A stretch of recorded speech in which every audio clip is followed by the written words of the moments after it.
Hello friends, welcome to Pebbles. Fishing அழைப்புகள் மூலம் நம்மை எப்படி ஏமாற்றுகிறார்கள் என்பதை பற்றிய தொகுப்பை நாம் தெரிந்து கொள்ளலாம். இன்றைய தகவல் தொழில்நுட்ப காலத்தில் நாம் அன்றாட தேவையாக மாறியிருப்பது டிஜிட்டல் டிரான்சாக்ஷன். சாமானியன் முதல் பெரிய தொழில் நிறுவனங்கள் வரை அனைவரும் இப்போது இந்த முறையினை பயன்படுத்துகிறோம். மிக சுலபமாக பணத்தை அனுப்பவோ பெறவோ, பொருட்களை வாங்கவோ விற்கவோ முடிகிறது. நம்முடைய சிறிய கவனக்குறைவால் நாம் பெரிதான இழப்புகளை சந்திக்க நேரிடுகிறது. நம்மை பல வழிகளிலும் மோசடி செய்பவர்கள் பின்தொடர்ந்து நம்மை ஏமாற்ற காத்திருப்பார்கள். அவர்கள் எந்த மாதிரியான வழிகளை பயன்படுத்தி நம்மை ஏமாற்றுகிறார்கள் என்பதையும், அவர்களிடம் இருந்து நம்மையும் நம்முடைய பணத்தையும் எப்படி காப்பாற்றிக் கொள்ளலாம் என்பதை பற்றிய தொகுப்பை நாம் தெரிந்து கொள்வோம். ஒரு நாள் பாபுவுக்கு ஒரு மோசடி செய்பவரிடம் இருந்து அழைப்பு வந்தது. வணக்கம் சார், நான் ஏபிசி வங்கியில் இருந்து பேசுகிறேன். என்ன விஷயம் சொல்லுங்கள். இது உங்கள் இன்சூரன்ஸ் பாலிசி தொடர்பானது. உங்கள் பாலிசியை செயல்படுத்த நீங்கள் மாத முன்பணமாக 18,000 செலுத்த வேண்டும். நான் ஏபிசி வங்கியில் எந்த பாலிசியும் எடுக்கவில்லையே. சார், இது மிக குறைந்த கட்டணத்தில் விளம்பர சலுகையாக உங்களுக்கு அளிக்கப்பட்டுள்ளது. ஆனால் உங்களுக்கு இது தேவையில்லை என்றால் நான் அதை டீஆக்டிவேட் செய்கிறேன்.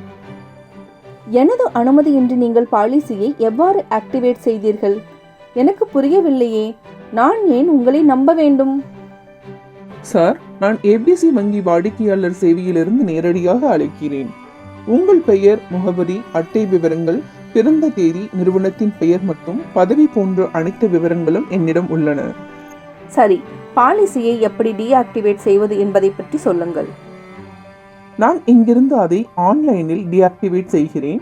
இப்போது உங்களுக்கு ஒரு SMS வரும். அதில் உள்ள OTP விவரங்களை எங்களுடன் பகிரவும். ஆம், எனக்கு OTP வந்துள்ளது. அது 859623. பாலிசியை டீஆக்டிவேட் செய்துவிட்டேன் சார். நன்றி. சில நிமிடங்களுக்கு பிறகு உங்கள் கணக்கிலிருந்து ரூபாய் 15,000 டெபிட் செய்யப்பட்டதாக பாபுவுக்கு மெசேஜ் வந்தது. பாபு உடனடியாக அருகிலுள்ள ஏபிசி வங்கி கிளைக்கு சென்று டிரான்சாக்ஷன் பற்றி விசாரித்தார். அப்போதுதான் பாபு தான் செய்த தவறை உணர்ந்தார். அவருக்கு வந்த அழைப்பு ஒரு மோசடி செய்பவரிடம் இருந்து வந்தது. அவர் ஒரு அந்நியரை நம்பியிருக்கக்கூடாது என்று உணர்ந்தார்.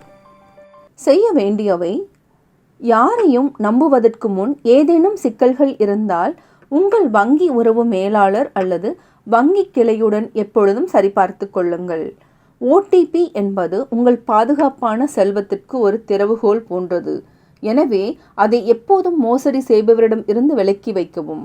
இந்த சம்பவத்தை அருகிலுள்ள சைபர் கிரைம் காவல் நிலையம் மற்றும் தேசிய சைபர் கிரைம் அறிக்கையிடல் போர்ட்டலுக்கு cybercrime.gov.in தெரிவிக்கவும். செய்யக்கூடாதவை: இரகசிய தகவல் அல்லது விவரங்களை கேட்டு வங்கியின் சார்பாக பேசுவதாக கூறும் தெரியாத அழைப்பாளர்களை நம்ப வேண்டாம். வங்கி அத்தகைய விவரங்களை தொலைபேசியில் தேடுவதில்லை. டிஜிட்டல் உலகில் அந்நியர்களை எளிதில் நம்ப வேண்டாம். மேலும் தெரியாத எண்களில் இருந்து வரும் அழைப்புகளுக்கு பதில் அளிக்கும் போது எச்சரிக்கையாக இருங்கள். நன்றி.